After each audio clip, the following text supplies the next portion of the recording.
Hey guys, and welcome back to my YouTube channel. In today's video I'm gonna show you a makeup look using the new Urban Decay Honey Naked palette. I think when I saw this palette at first I really liked it. These kind of shades are like my kind of shades. I really love warm tones and therefore I was really excited to film a video with this palette. Here you can see all the swatches and we're gonna dive right into the video. I'm gonna take my favorite eyeshadow primer, which is the MAC Cosmetics eye primer, which is the Paint Pot in the shade Soft Ochre. I always use this. I do have to say Urban Decay itself also has a nice primer. I've been using it also for a while. It's their primer potion. I'm not a huge fan of the original one because it's kind of transparent, and when I use eyeshadow primer I kind of like it to also cover up the redness on the eyelids. But they also have a primer which is called Primer Potion in the shade Eden, which has kind of the same undertone as this one, and it's also a really nice alternative. So if you maybe find the MAC Cosmetics Soft Ochre Paint Pot to be a little bit too dry, you might like that one. And also what a really nice primer is the Smashbox Photo Finish Lip Primer. That one also has a little bit of a tint to it, so it also covers up the redness. Those three I think are my favorite primers, but this one that I'm using right now is my most used primer. Then I'm gonna start with this color, which is kind of a yellow, brown, orangey shade. It's really pretty. I wanted to start with this one and blend it in the inner corner of the crease. I'm taking a really tiny blending brush, which is by The Balm Cosmetics. It has two sides, so it has a blending brush at this side, which I'm using right now, and it has a other brush at the other side of the handle. I believe I'm only using this brush actually for the eyeshadow blending. It's just the perfect size. It's kind of, you could compare it to a Morphe M506 brush, but this one is slightly bigger, and therefore I really like it because with this one you can blend really precisely into the crease, but it's not too big, so you don't like blend in a very big area. You just keep it really focused because the brush is a little bit tinier, so therefore I really like it. I haven't used this brush in a while, but they sent me a new one and I think you guys are gonna see me using it more often because I kind of forgot like how much I like this brush, and I'm not sure if it's expensive, but I will put the link to where you can get it in the description bar. So now for the next color I'm taking this one, which is a little bit more neutral and slightly darker, but it kind of looks almost the same like when it comes to darkness as the other shade, but I wanted to create like a sort of ombre by creating different, or by applying like different shades of brown on the eyelids and go more towards the outer V. So I started with that warm shade in the inner corner of the crease, then I'm taking this more neutral brown in the middle part of the eyelid and the middle part of the crease, and then at the outer V I'm going in with a darker shade and then an even darker shade. This way I create like a ombre from light to dark towards the outer V. I've been doing this technique a few times. I also have a few videos on my channel which I will link down. I have a pink one and a really warm orangey brown one. It's not the same as this one, it's a lot more orangey, which is one of my favorite looks I've ever filmed. But you guys really liked it, so therefore I wanted to use the same trick and create like an ombre eye look. So now I'm taking this shade which is a little bit warmer and a little bit darker and doing the same thing, just pressing it on the eyelid, and then with whatever is left on my brush I'm going to blend it more towards the crease.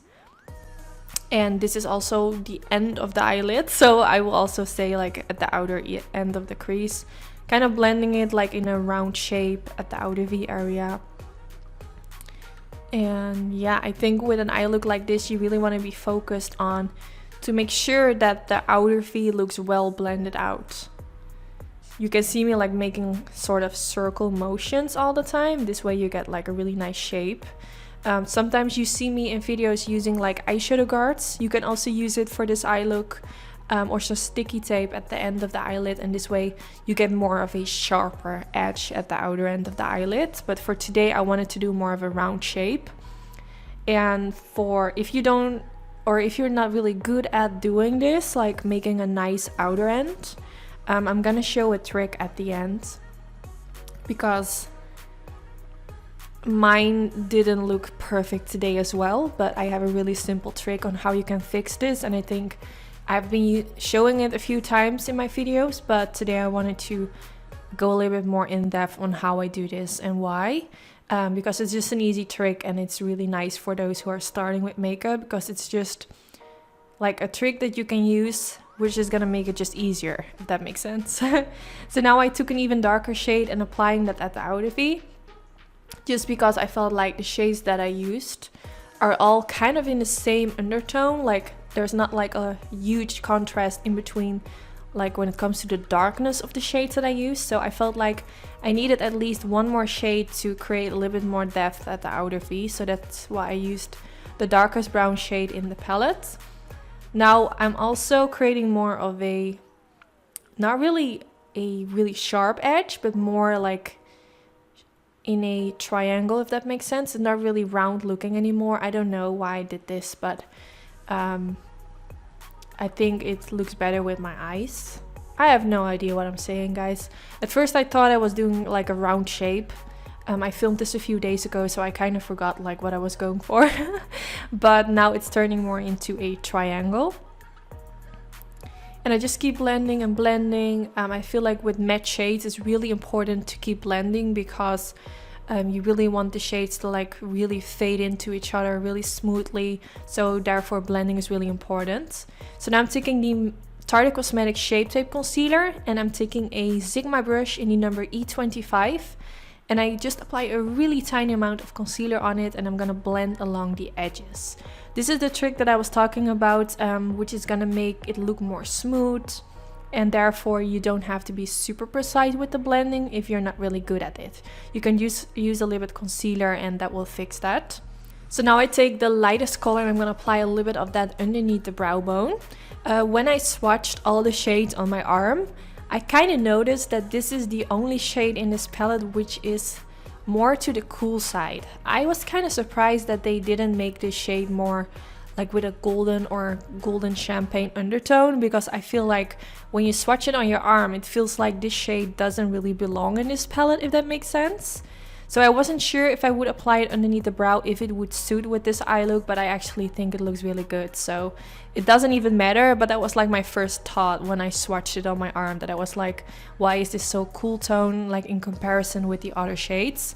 But sometimes that can look actually really pretty using like shades with different undertones. It can give you like a really nice different kind of look. So yeah, I'm happy that it turned out good.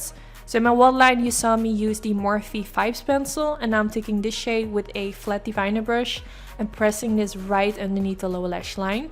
This shade is kind of the same color as the pencil that I used for in the waterline.